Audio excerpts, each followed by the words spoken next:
Makan harus makanan yang bergizi. Kenapa dok? Karena yang nanti bakal menghamili atau masuk melakukan pembuahan pada sel telur adalah kepala sperma yang mengandung DNA atau protein.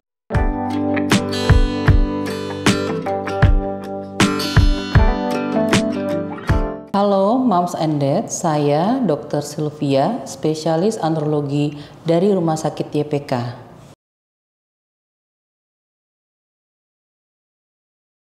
Faktor-faktor risiko atau kebiasaan-kebiasaan tertentu yang bisa mengganggu pembentukan sperma. Nah, kebiasaan yang seperti itu tidak boleh dilakukan. Kalau pasien sestrik, sudah tahu mereka semua kalau nggak harus melakukan ini, nggak boleh tuh ngerokok, nggak boleh tuh mandi air panas, melakukan kondisi atau kebiasaan-kebiasaan ekstrim yang mengganggu sperma seperti tadi.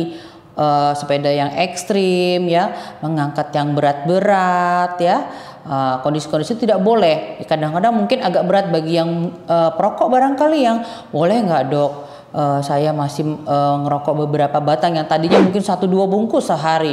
Ya kadang-kadang kita tarik ulur ya, karena sebaiknya sih berhenti sama sekali ya.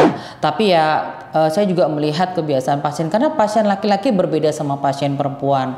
Kalau yang perempuan cenderung nurut nih sama dokter obgynnya, nggak boleh ini, nggak boleh itu. Tapi kalau laki-laki saya agak-agak tarik ulur, walaupun idealnya memang berhenti sama sekali. Itu dari faktor risiko atau lifestyle yang tidak baik untuk pembentukan sperma. Tapi berikutnya adalah yang baik-baik aja, misalnya makan harus makanan yang bergizi. Kenapa dok? Karena yang nanti bakal menghamili atau masuk melakukan pembuahan pada sel telur adalah kepala sperma yang mengandung DNA atau protein. Jadi kalau kita mau membentuk sperma yang bagus bentuknya dengan kualitas DNA yang baik, ya kita harus mengkonsumsi banyak protein pula. Ya, dari mana sumbernya? Bisa dari ikan, dari ayam, dari daging. Yang pengolahannya mungkin perlu diperhatikan bahwa tidak boleh digoreng kering atau dibakar misalnya. Kenapa dok? Kan bagus kalau nggak pakai minyak. Iya, karena itu dapat merusak si DNA-nya atau proteinnya tadi. Ya, jadi nanti yang dihasilkan mungkin spermanya bergerak benar Bapak Ibu ya. Tapi kalau kita lihat di bawah mikroskop, kepalanya kecil-kecil. Ya nggak bisa nih, DNA apa itu yang ada di dalam kepala sperma yang kekecilan.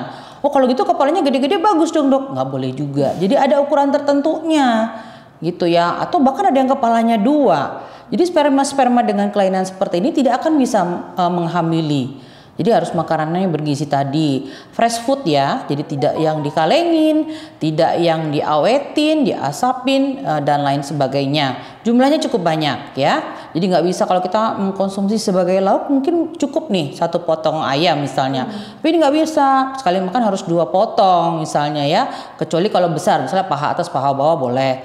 Itu 3 kali makan dalam sehari, itu proteinnya.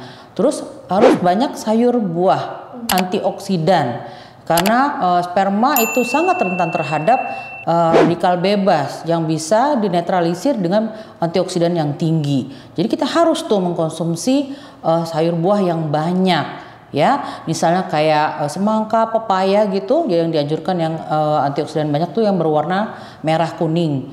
Nah tapi harus banyak jumlahnya, kayak semangka, pepaya gitu separuh sehari. Ya, jadi nggak bisa nggak dok cuma beberapa potong, itu namanya pencuci mulut ya, bukan antioksidan.